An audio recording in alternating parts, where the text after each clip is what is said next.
რეგულაციის რამდენიმეჯერ გადავადებამ ბიზნეს შეუქმნა მცდარი მოლოდინი, რომ დადგენილება ჯერ კიდევ არ ამოქმედდებოდა. შედეგად პროცესს ისინი მოუმზადებლები შეხვდნენ. მეორადი საბურავების ბაზარზე დასაქმებულ ათასობით ადამიანს ახალი ლოკაციების მოძებნა მოუწია ისეთ ტერიტორიებზე, სადაც შეზღუდვები არ მოქმედებს. თუმცა პროცესმა რთული ლოგისტიკური სახე მიიღო, რისთვისაც არც მცირე და არც საშუალო ბიზნესი მზად არ იყო.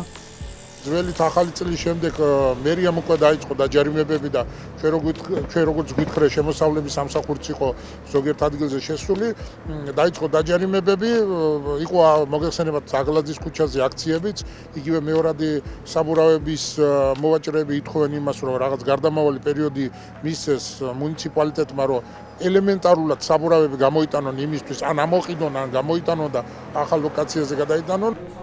სპეციალისტების შეფასებით, მოკლევადიან პერიოდში მეორად საბურავებზე ფასი შესაძლოა მკვეთრად დაეცეს. ბიზნესმა ჯერ არ იცის, სად წაიღოს პროდუქცია და ცდილობს სწრაფად გაყიდვას.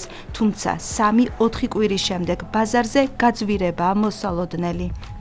ბიზნესი რეაგირებს არაპროგნოზირებად გარემოზე ფასების აწევით, ხო? იმიტომ რომ რისკი იზრდება, შესაბამისად ამ ადამიანებსაც მეტი გამოწვევები უგროვდებათ, რო ვერ დაფარავს ბანკის ვალებს და თუ გაზდის ფას რო იყო, თქვათ, ორი მაღაზია და ეხლა გახდება ერთი, ბუნებრივია კონკურენცია შემცირდება, ფასები გაიზრდება. როცა შორს მჭვრეტელი პოლიტიკით მივდივართ, მაგ შემთხვევაში ბიზნესიც კმაყოფილი იქნება და ფასებზეც ისეთი სიმძიმე და წნეხი არ იქნება. გამოსავალი არის, რომ ვადა მივცეთ, გამოსავალია, რომ ვემუშაოთ ამ ადამიანებს, შევთავაზოთ თუნდაც ალტერნატიული ადგილები, ყოველ შემთხვევაში თუ კონკრეტული ლოკაცია არა, გარკვეული არეალები, სადაც შეუძლიათ ამ ბიზნესის გადატანა და როგორ შეძლებენ ისინი თუნდაც საბურავების დასაწყობებას. გარემოს დაცვის სპეციალისტები ამბობენ, რომ ღია სივრცეში ჯართისა და საბურავების შენახვა ჰაერის, ნიადაგისა და ადამიანის ჯანმრთელობისთვის რეალურ საფრთხეს ქმნის. სწორედ ამიტომ თბილისში განისაზღვრა ზონები, სადაც მათი განთავსება აიკრძალა. მათ შორისაა საცხოვრებელი და რეკრეაციული ტერიტორიები. საბურავები გასაგებია, რომ ეს გარეთ რო აწყია, უფრო უსაფრთხოების კუთხით არის პრობლემა, ხო? რომ იქ ხანძარი არ გაჩნდეს. მაგალითად ავიღოთ ჯართის ჩამარეველი პუნქტები, რომელიც ასევე ქალაქის ცენტრში არის და დასახლებულ პუნქტებში არის, ხო? ჯერ ერთი რომ მათ ეკრძალებათ ელექტრომოწყობილობების მიღება, ხო? ახალი კანონმდებლობით, მაგრამ მაინც ხდება ეს და არაფორმალურად ისინი იბარებენ ამას ჯართად და მე იქ ხდება ამის დამუშავება. და დამუშავება ხდება ღია ეზოებში. და დამუშავებაში რა იგულისხმება, რომ დაშალის ეს მექანიკურად და ამოაცალეს იქიდან ეს სახიფათო ნივთიერებები, რაც არის შიგნით. ეს შეიძლება იყოს ფრეონი გაუშვეს აერში პირობითად. შეიძლება იყოს ვერცხლისწყალი იყოს ამ მოწყობილობაში და ის დაგვარის პირობითად, ხო?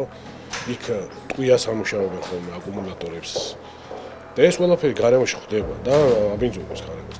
ასეთი მასალები საჭიროებს სპეციალურ შეგროვებას, განთავსებას და უსაფრთხოების ნორმების მკაცრ დაცვას. ესეთი მასალების გაყიდვა პირობითად და ნივთიერებების, ხო? უნდა ხდებოდეს შენობებში. ანუ დაცული უნდა იყოს შენობაში და ამ შენობასაც თავის მოწყობის წესები აქვს და ესეც დაკონკრეტებული არის. ანუ ღიაცის ქვეშ არ უნდა ხდებოდეს. ეს არის მნიშვნელოვანი. ამიტომ მათ მოუწევთ, რომ მოკლედ საწყობები მოაწყონ სპეციალური და აღჭურვილი უნდა იყოს უსაფრთხოების ნორმებით, უნდა დაცული იყოს ის მინიმალური მოთხოვნები, რასაც კანონი ითვალისწინებს და ხო, ადგილიც შესაბამისად შეარჩიო ინდუსტრიულ ზონებში და ინდუსტრიულ ზონებში, რომელიც მოცილებული არის მოსახლეობისგან, შეიძლება იყოს მაგისტრალებთან ახლოს. რეგულაცია 1 იანვრიდან მოქმედებს. ის კრძალავს მეორადი საბურავებისა და ლითონის ჯართის განთავსებას საცხოვრებელ უბნებში, პარკებსა და რეკრეაციულ სივრცეებში, ასევე სანიტარული დაცვის ზონებში. წესის დარღვევა ჯარიმებს ითვალისწინებს.